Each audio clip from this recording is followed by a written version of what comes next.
والله بەتایبەت بە بۆنەی مانگی ڕەمەزانەوە خەڵکێکی زۆر خواستی لەسەر هەیە، چی بۆ خواردن چی بۆ هێلکەش، خەڵکی زۆر خواستی لەسەرەیە زیاتر ئێستا ئەم کاتە خەڵک بۆ سەربڕینەی بە بۆ خواردن، چکە ئەمە ڕاستی گۆشتی وەک گۆشتی کەڵەشێری کوردی و مشکی کوردیە، ئەگەر وەکو ئەوانیش دەبێ ئاڵێت دەرەجە دووەگەیەتی. باشە خەڵک ئەڵێتم لە کاتی سەربڕینە بڵین کەی خوا تامی مریشکی کوردیە.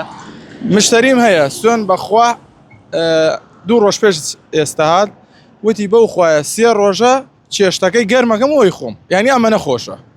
خەڵکی تریش هەیە تێت ڕۆژانە ئەیبات هەڵێ هەیە بۆ ئەمڕۆ 2 مریشکە بە سبەینی دێت و دوانی ترە بە یا 2 سبەی دێتەوە ئەیبات زۆر ئاساییە هەڵێن شتێکی زۆر بەتام من خۆم بەگارێنم ئەم ئێوارە خوارد. ئەم مریشکە سوورە زیاتر بە سوورۆکردن خۆشە یاخود بە فڕوجاو؟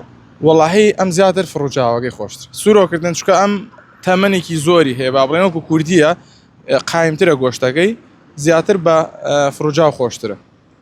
زیاتر مناڵ دێت ئەیبات هەنێ جار ئەبینم لێرە ئێستا وەستاین مناڵ هەیە وڕکەگرێت لە دایک و باوکی ئەڵێ بۆم بکڕە بۆچی ئەمە؟ وەڵی مناڵ وەکو حەز عادەتە مناڵ حەزی لە حیوانات هەیە ئەیبەن زیاتر بۆ ماڵەوە وەڵێ وەڵام بۆ مناڵەکەم تازە وڕکی کردە بێدانی هەر بکڕم بۆ مناڵەکەی با بۆ ماڵ بەخێوێکە بێ. باشە مریشکانە وتت وەکو مریشکی کوردی وایە نرخەکانیان چۆنە؟ نرخەکانیان گونجاوە بۆ ئەوڵات؟ وەڵاهی نرخەکەی کورە هەرزانە چییە مریشکی زۆر بڕۆ لە 4000 و دەست پێەکە هەتا زۆر ڕۆ 7000 چکە 7000ەکە نزیکی 3 کیلۆ ئەبێتەوە.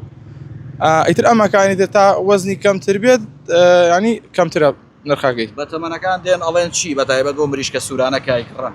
وەڵی بەتەمەند دێت هەمووی وەسفێکە چکە ئەیبەنەوە ئەزان هینوا هەیە نازانێ چۆنە یەک مریشک ئەباتەوە کە ئەزانێ خۆشە و ئەوانە دووارە دێتەوە ئینترە بە هەبووە بێت زۆر ببات بۆ ئەوەی کە لێ نەبڕێت. وەڵی من مشتریمێ بە دائیمەن دەدانە ئەبات هینوا هەیە دێ 20 دانە ئەبات تەواو دێتەوە ئینترە بە. باشە مریشکانە لە چۆ دێنە مریشکە سوورانە؟ وەڵی ئەمانە زیاتر لە خوارەوە دێن لە سەماوە و بەغدا و بەسرە و ئەلەوانە زۆرن لەوێ چکە هێلکەکان زیاتر بۆ بەغا بەکارێنن بۆ هێلکەی خۆی. شێوازی بەخێوکردنی چۆنە چەندێک تاوەکو ئاوا گەورا بێت چەندی پێچێت؟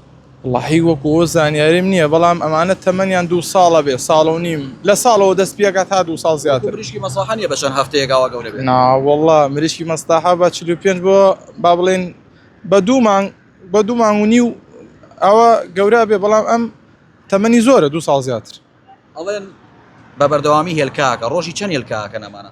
ئەمانە خۆی لە دەواجینەکان ڕۆژی 2 هێلکاکە بەڵام کە هێلکەی زۆری کرد لە هێلکەوە چێ ئەو بەرهەمەی کەمترە بێتەوەمان بۆیە ئەیخەنە بازاڕەوەی فرۆش یعنی ئێستا هێلکە کەمەکات زۆر نییە بەڵام 20 ڕۆژ بۆ مانگە لە هێلکەوەچێ دووبارە دێتەوە هێلکە من دراوسەی خۆمان 2 ساڵە مریشکم داوا بێ هەتا ئێستا من هێلکەم نەمێنە ڕۆم لە هێلکە لەوە کڕم. لێرە هێلکەی کردووە؟ هێلکاکە زۆر کات هێلکاکە من ئەوان نزیکی هەفتەیەکە لا من بە تەبەقە لە ماڵی ئێستا پرسە لاجەکەمانە ماش. ئارە وەڵام